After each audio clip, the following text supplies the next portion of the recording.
Hey, Husker fans, Sam McKewon with the Omaha World-Herald and Husker Extra. This is our post-spring recap on Nebraska's offensive line. So we're doing all the positions for this week, for next week, as we kind of do the positions every other day. This is the offensive line. That is Nouri Nouili, and he is a big addition, re-addition to the program, having missed last year with a failed drug test. Nouili is back, and I think that's a good thing. He looked awfully good in spring camp, playing at that guard spot, right guard, left guard.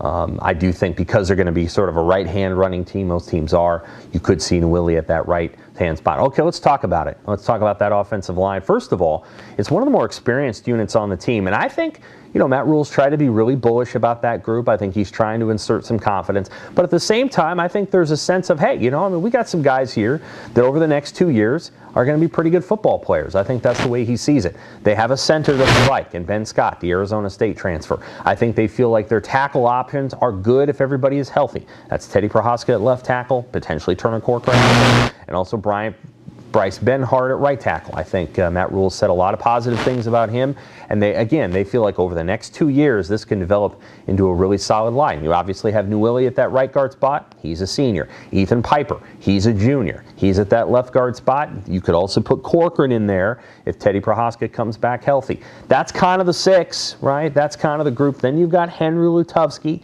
who's played a little bit of tackle and a little bit of guard. Remember, he was a starter at times last year. Giant guy. Where do you play him? He's probably somebody that can rotate in. That's 7.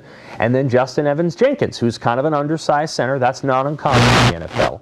He's a little undersized, but they seem to like him. He's their number 2 center, and he worked a little bit with that number 1 offensive line in the spring game. And so that's 8. That's you're kind of cooking with gas. They're a little thin at tackle, if you're talking true tackle. Now, Prochazka comes back all the way. You got a 6'10 left tackle, and you got a 6'9 right tackle. And if those two guys stay healthy, I think they feel pretty good. Now, if somebody goes down, then you got Corcoran. There's a 3rd tackle, but he got run by a couple of times in the spring game by Cam Lenhart.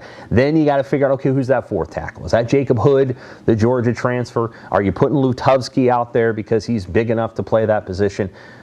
Offensive tackles are gold, folks. I mean, they're not easy to come by, and so it's not always easy to figure out exactly what you're going to do in that role, but we'll see. We'll see exactly how Nebraska chooses to attack this thing. I do think they feel pretty good about their offensive line right now. It's probably one of the better offensive lines they've had in recent years, and ironically enough, if you go back to the first years of Bill Callahan, Bo Pelini, Mike Riley, and Scott Frost, those are probably 4 of the better offensive lines they had in any of those given years. And they ran the ball quite well in those years. I think Nebraska's offensive line this year can also be pretty good so long as they stay healthy. Okay, that is our post-spring recap for the offensive line. Thanks, Husker fans.